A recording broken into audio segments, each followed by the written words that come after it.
ఇక విశాఖలో యువతతో ఆత్మీయ సమ్మేళనం కార్యక్రమంలో నారా లోకేష్ మాట్లాడుతున్నారు.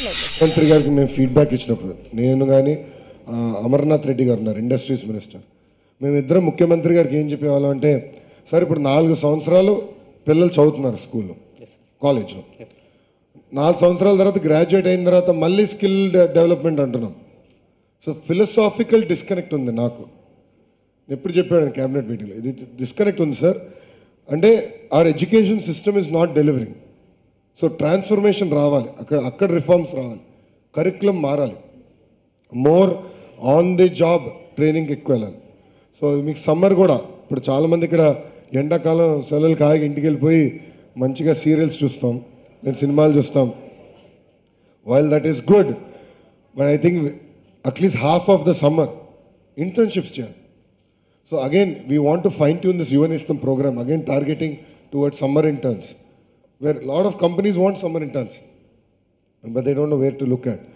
So we need to really transform that part, and only then can we create a more solid curriculum and backed with on-the-job training. So meeku kuda industry ela untundi, ela pani cheyali, udyogala avakasalu etla vastayi, aa change ane తీసుకురావాలని ఆలోచనతో ప్రభుత్వం ఉంది, and that will be one of the first thing that we will take up post 19. Thank you sir. Last question.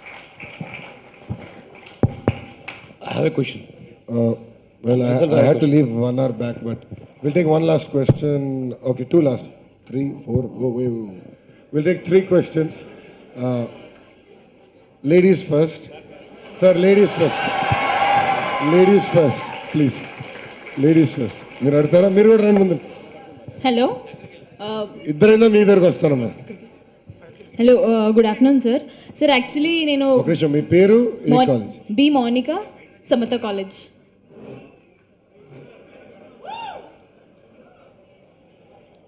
Sir actually నేను degree చదువుతున్నప్పుడు నేను అనుకున్నాను నా next step నేను ఎంబీఏ చేస్తానని.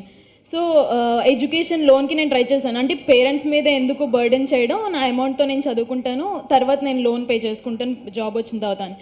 సో నేను లోన్ గురించి కనుక్కున్నప్పుడు ఖచ్చితంగా ప్రాపర్టీ కానీ ఏదైనా ఖచ్చితంగా ష్యూరిటీ పెట్టాలి, అది కూడా ఆఫ్కోర్స్ పేరెంట్స్ ప్రాపర్టీ.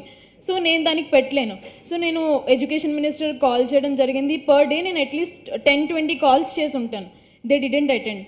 వాళ్ళు పిఏ ఆన్సర్ చేసేవాళ్ళు, సార్ మీటింగ్లో ఉన్నారమ్మా అని చెప్పి నా ప్రాబ్లం నేను అడ్రస్ చేశాను, కానీ వాళ్ళు రెస్పాండ్ అయ్యేవాళ్ళు కాదు. పర్ డే 10-20 కాల్స్ నేను చేశాను. సో వాళ్ళు రెస్పాండ్ అవ్వలేదు. సో లాస్ట్ నేను వేరే ఆల్టర్నేట్ ఆప్షన్ చూసుకున్నాను. సో మీరు ఏమైనా సొల్యూషన్ చెప్పగలరా? ఎంబీఏ చదవడానికి ఖచ్చితంగా మేము పేరెంట్స్ మీదే డిపెండ్ అవ్వాలి, ప్రాపర్టీస్ పెట్టాలి, అలా కాకుండా స్టూడెంట్స్ ఇంకొక ఆప్షన్ ఏమైనా ఉందా? అంటే ఇప్పుడు మెరిటోరియస్ స్టూడెంట్స్కి అయితే ప్రభుత్వం నుంచి we're giving lot of support, but that challenge continues. అంటే హైయర్ ఎడ్యుకేషన్కి as a state how do we support, that challenge is continuing. So అది ఎట్లా చేయాలో నాకు కూడా I don't have a readymade solution. అంటే ప్రభుత్వం పరంగా మనం ఏమీ ఇంకా ఆ డెప్త్గా ఆలోచించలేదు. Okay, let Bharat answer this. There are some universities in the world which are coming up with this model where they will subsidize your fees significantly. చాలా వరకు వాళ్ళు తగ్గించేసి they will take a share of your future revenue. వాళ్ళు ఏంటంటే మీకు మా కాలేజ్లో admissions వస్తుంది అంటే మీరు యూఆర్ అ గుడ్ స్టూడెంట్, మీ ఫ్యూచర్లో మీ భవిష్యత్తులో మేము పెట్టుబడి చేస్తాం. మీ పెట్టుబడి చేసిన తర్వాత పెట్టుబడి మీద మీరు ఉద్యోగంలో వెళ్ళిన తర్వాత డబ్బులు మాకు తిరిగి ఇవ్వాలి. అది ఇలాంటి ఎకానమీలో ఛాలెంజ్ ఏంటంటే ట్రాన్స్పరెంట్ ఎకానమీ ఏ రోజైతే పెరుగుతుందో, మీ శాలరీని మేము ఏ రోజైతే రెగ్యులర్గా ట్రాక్ చేయగలుగుతామో ఇలాంటి పాలసీస్ ఇంకా క్లిక్ అవుతాయి. ఇప్పుడు యూఎస్లో the university that I studied in Purdue has already begun this process where if a student is admitted, 80-90% of the fees the university is paying on behalf of the student. The student will then share 20% to 30% of their annual revenue after they get a job. So ఇలాంటి ఏంటంటే progressive institutions ఇండియాలో economy transparent అయినప్పుడు మొదలుపెడితే అది one way of doing it. రెండోది ఏంటి అంటే ఈ లార్జ్ ప్రైవేట్ యూనివర్సిటీస్ ఇవాళ వాళ్ళ ఎండోమెంట్స్ బిల్డ్ చేసుకుంటున్నారు. ఏంటంటే వాళ్ళ క్యాపిటల్ పూల్ బిల్డ్ చేసుకుంటున్నారు. Capital pool build that will happen in the next 2 to 5 years. అయిన తర్వాత ఏమవుతుందంటే, if you look, I went to Stanford, we both went to Stanford for graduate school. స్టాన్ఫర్డ్లో ఇవాళ if your family is making less then $65,000 a year, your entire cost of tuition, cost of living, cost of transportation is covered by Stanford fully if you get a seat in the college. If you make less than $125,000 as a family, they will pay for your entire cost of tuition, but cost of living and transportation you have to pay yourself. So ఇలాగ ఇప్పుడు suppose on behalf of Geetham or on behalf of government universities or anything, ఇలా based on your family income and based on your meritocracy, మనం కానీ support ఇవ్వగలిగితే మంచి student సిస్టంలో బాగా చేయగలుగుతారు. సో ఇలాంటి పాలసీ ఇనిషియేటివ్స్ ఉంటాయి, ప్రైవేట్ ఇన్స్టిట్యూషన్స్ కూడా మాలాంటివి కూడా can step forward and do it. As far as because government has the largest reach in this, government tracking becomes a challenge. Government 10 lakh students they cannot track. Private institutions have to track 3,000 students, 4,000 students. It's easier for us. So government lo ఇది ఎలా scale చేస్తాం అనేది ప్రైవేట్లో success అయిన తర్వాత after 2 to 3 years మోడల్ని study చేసి government can then do that where that long టర్మ్లో ఈ పిల్లలు బాగా చేస్తే వాళ్ళు అప్పుడు డబ్బులు మాకు ఇస్తే ఇవాళ వాళ్ళ మీద మేము పెట్టుబడి పెట్టడానికి సిద్ధంగా ఉన్నాం అనేది చేస్తారు. మీరు అన్నట్టు once somewhere earlier another student spoke, we want a progressive education minister. We'll be very happy if Lokesh garu is the education minister, and we'll push him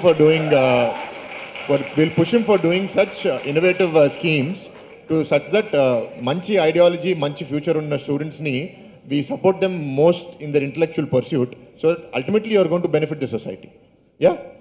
so one small request, మీరు అంటే పొలిటికల్గా meetings ఏమైనా జరిగినప్పుడు నేను far place నుంచి travel చేస్తాను. So buses ఏంటంటే మీటింగ్స్కి అవి వెళ్ళిపోతున్నాయి, చాలా 1 hourకి 1 బస్ ఉంటుంది. So we suffer a lot. కొంచెం దాని గురించి కేర్ తీసుకోండి.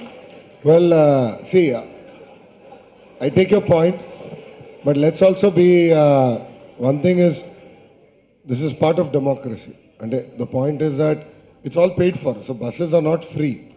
So any political party can avail the bus service. So every political party has to pay for the bus service and take it. But it's also part of democracy. So, it's a fine line, but I take your point that services should not be affected.